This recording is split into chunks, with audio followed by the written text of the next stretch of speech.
Модификации. Я считаю своим долгом сказать, что, приступив к практике этих упражнений, я модифицировал 5 тибетцев в одном очень важном отношении. Как пишет Питер Келдер в своей книге, в упражнения не были включены указания о том, как следует дышать при их выполнении. Вниманию практикующих упражнения Питера Келдера, в изданной Софией книге указания о дыхании все-таки приведены. Это авторизованный перевод Андрея Сидерского, учителя йоги очень высокого уровня. Я думаю, что это была либо ошибка, либо сознательное опущение. Изучая всевозможные методы йоги, я никогда не встречал ни одной техники, где есть движение, в которую не были бы включены также указания по регуляции дыхания. Все индийские, тибетские и китайские разновидности йоги, которые я когда-либо изучал, всегда наряду с движением указывают на то, как надо при этом дышать.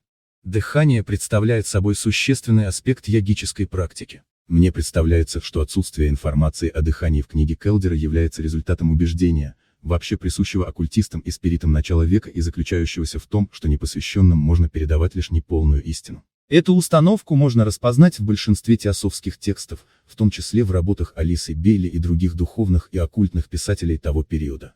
В определенной степени такая установка все еще преобладает. Оправданием тому, что в определенных случаях нельзя передавать полную истину, всегда было то, что люди, не получающие личных инструкций по йогическим методам со стороны гуру или мастеров, могут причинить себе вред, поскольку эти методы обладают большой потенциальной силой. Или того хуже, эти люди могут нарушить освященные временем правила входа во внутренние круги сообщества тех, кто, будучи посвященным, практикует йогу, обучая ей других, и могут начать, если таким будет их выбор, обучать других ответственным техникам, не получив разрешения со стороны гуру и других самопровозглашенных мастеров, как это делают многие приверженцы йоги. Поэтому публике нужно дать достаточно информации о методах йоги, чтобы она могла заинтересоваться ею, но скрыть определенную ключевую информацию, оставив ее лишь для тех, кто готов отдать свою жизнь и душу гуру.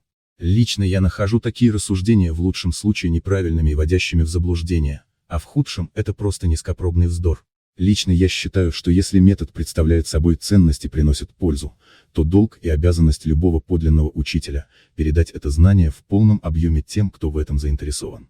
Такие знания нельзя скрывать и ограничивать, а также использовать их как еженедельное поощрение для тех сторонников, которые проявили себя на деле. Более того, даже в передаче кому бы то ни было наиболее мощных физических методов заключается лишь очень небольшая опасность, потому что такие методы могут оказать глубокий или продолжительный эффект лишь в том случае, если будут практиковаться постоянно и в течение длительного времени. Даже те люди, которые по-настоящему искренне и с полной отдачей занимаются йогой, находят трудным поддерживать непрерывную йогическую практику. Те же, кто не привержен йоге, или те, кто изучает методы йоги с целью накопить силу, чтобы затем злоупотреблять ею, почти всегда оказываются разочарованными и просто прекращают практику. Наиболее вероятно, что продолжать свои занятия будут лишь те, кто практикует йогу с целью оздоровления. Так что процесс естественного отбора присущ самой природе йогической практики. Поэтому людям следует давать все.